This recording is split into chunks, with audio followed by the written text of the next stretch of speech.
The sun hung low over West London, casting a warm, golden hue over the storied grass courts of the Queen's Club, and amidst the shadows of tennis royalty, one figure stepped into the light: Carlos Alcaraz, fresh off his Parisian conquest and ready to launch a new chapter on grass. He arrived not burdened by expectation, but buoyed by triumph. Just days prior, he had stood on the red clay of Roland Garros, fists clenched and heart full, after a marathon 5-set battle against the indomitable Jannik Sinner. It was more than a title, it was a statement. Alcaraz had proven once again that he belongs at the very summit of men's tennis. But now, the clay was behind him. Ibiza's turquoise waters had offered him a brief, sun-kissed pause. The champagne had been sipped, the sweat had dried, and the moment of celebration was done. It was time to trade the clay for the grass, a surface unforgiving in bounce but rich in prestige.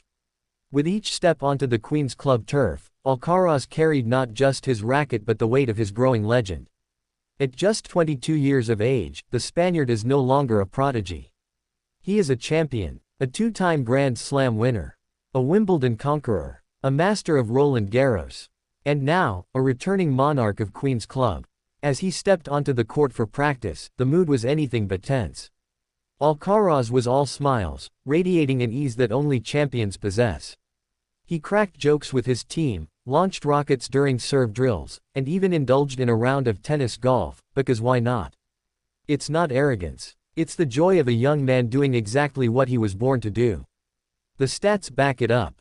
His record at Queen's is a sterling 6-1, a testament to his immediate adaptation to grass, a surface that humbles even the greatest.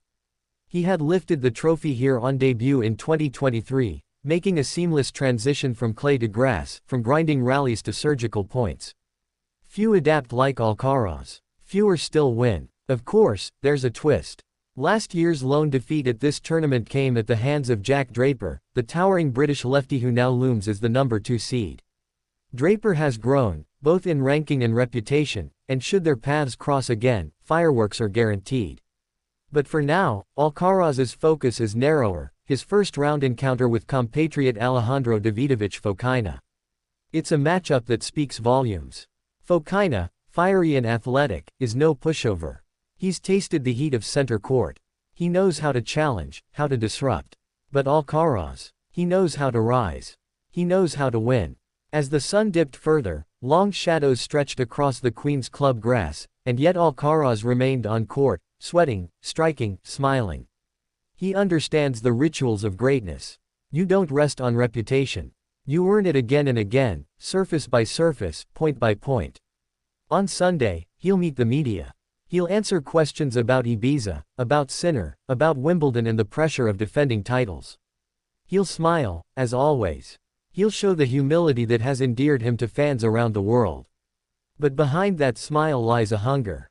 Not for fame, for legacy. Alcaraz is crafting a career that echoes the footsteps of Federer, Nadal, and Djokovic, but with a flavor uniquely his own. Explosive forehands, fearless drop shots, lightning-quick footwork, and an enthusiasm that reminds us all why we fell in love with tennis in the first place. He doesn't just play matches.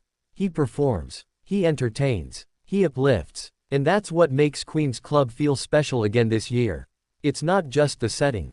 It's the sense that we're witnessing a generational torchbearer in real time.